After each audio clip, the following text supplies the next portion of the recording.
Dalam kitab dijelaskan, di padang mahsyar kelak ketika seluruh manusia dikumpulkan dari Adam sampai kiamat. Bayangkan, sejak Adam sampai kiamat berapa triliun manusia berkumpul di satu tempat.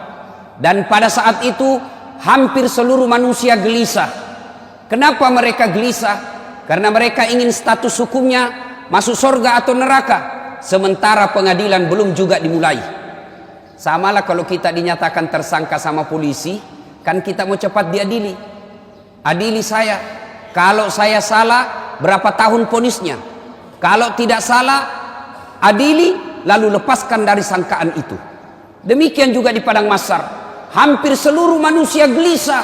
Saya ini masuk surga atau masuk neraka? Sementara pengadilan belum juga dimulai. Dalam keadaan gelisah itu, datanglah sekelompok manusia menghadap kepada Nabi Adam.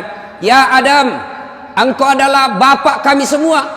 Tolong menghadap kepada Allah, berdoa supaya segera dibuka pengadilan. Mendengar ini Nabi Adam geleng kepala. Saya malu ketemu Allah hari ini. Kenapa? Saya pernah makan barang haram sekali waktu saya hidup. Di mana mau kusimpan mukaku?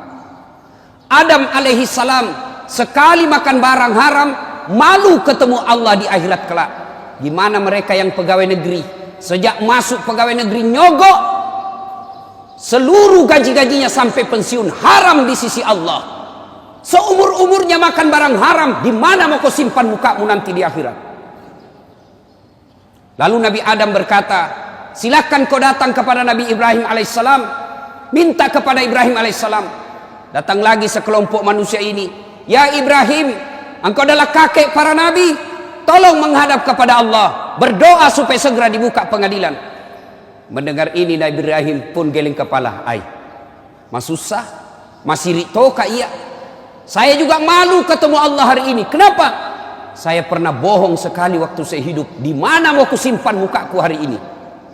Ibrahim alaihissalam sekali bohong, malu ketemu Allah di akhirat kelak. Gimana anggota DPR yang tiada hari tanpa bohong? Gimana para politisi ketika kampanye pilkada, pilgub, pilpres, banyak janjinya, setelah terpilih tidak pernah dilaksanakan janjimu? Di mana kau nanti di akhirat? Dicari kau nanti dengan Allah. Mana ini pembohong semua? Ibrahim alaihissalam sekali bohong, malu ketemu Allah. Gimana kita yang politisi tidak hari tanpa bohong? Lalu Ibrahim alaihissalam berkata, coba kau datang kepada Nabi Nuh alaihissalam, minta berdoa. Datang lagi sekelompok manusia ini menghadap kepada Nabi Nuh. Ya Nuh, engkau adalah Nabi dan Rasul, tolong menghadap kepada Allah, berdoa supaya segera dibuka pengadilan. Nabi Nuh pun berkata, susah juga, saya malu ketemu Allah hari ini. Kenapa? Saya pernah diutus menjadi Nabi. La ilaha illallah, tiada Tuhan selain Allah, jangan sembah kecuali Allah. Anakku lawan saya. Saya malu ketemu Allah. Saya diutus menjadi Nabi, justru anakku melawan saya. Nuh alaihi salam, satu anaknya membangkang, malu ketemu Allah di akhirat kelak. Gimana kita yang 3 anak, tidak ada yang tahu sholat. Satu pengedar, satu pengisap, satu kawin lari di bawah bandar. Nuh alaihi salam, satu saja anaknya, malu dan takut ketemu Allah. Gimana bapak-bapak? 4 anaknya tidak ada yang bangun sholat subuh. Demi Allah, yang bisa menyelamatkan kita nanti di akhirat, ketika kita sudah dikubur, bukan rumah mewah, bukan rumah dinas, bukan mobil mewah, bukan tabungan, tapi apa? Anak yang soleh dan soleha yang mendoakan kita. Suatu ketika Nabi Allah Muhammad sallallahu alaihi wasallam menuju ke satu tempat. Dalam perjalanan ke tempat itu, Nabi Allah Muhammad sallallahu alaihi wasallam beserta sahabat lalu berkata, Nabi, cepat-cepatkan langkahmu. Kenapa? Nabi melewati pemakaman. Nabi bersabda, peri-peri kok.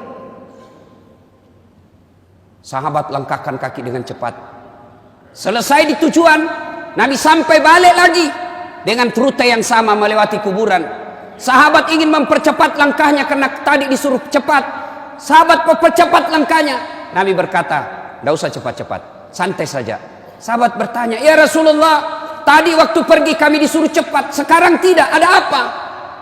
Nabi menjelaskan, andai saja kau diberi pendengaran seperti telingaku, kau dengar ini orang tadi disiksa, diazab di kuburnya, disiksa di kuburnya. Saya tidak betah, kasihan saya tidak betah mendengar dia disiksa lama-lama, maka saya percepat supaya saya tidak dengar. Waktu pulang tidak lagi. Kenapa?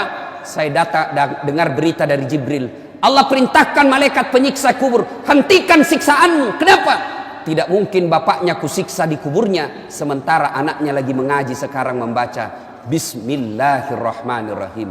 Baru anaknya membaca basmalah, orang tuanya sudah lepas dari azab kubur. Itu anak yang soleh. Kalau anak yang suka mabuk, anak pezina, anggota DPR tapi nipu, jadi politisi tapi koruptor, bapaknya nanti juga disiksa di kubur. Nabi Nuh lalu berkata, tolong kau datang kepada Muhammad, Nabi penghulu segala nabi.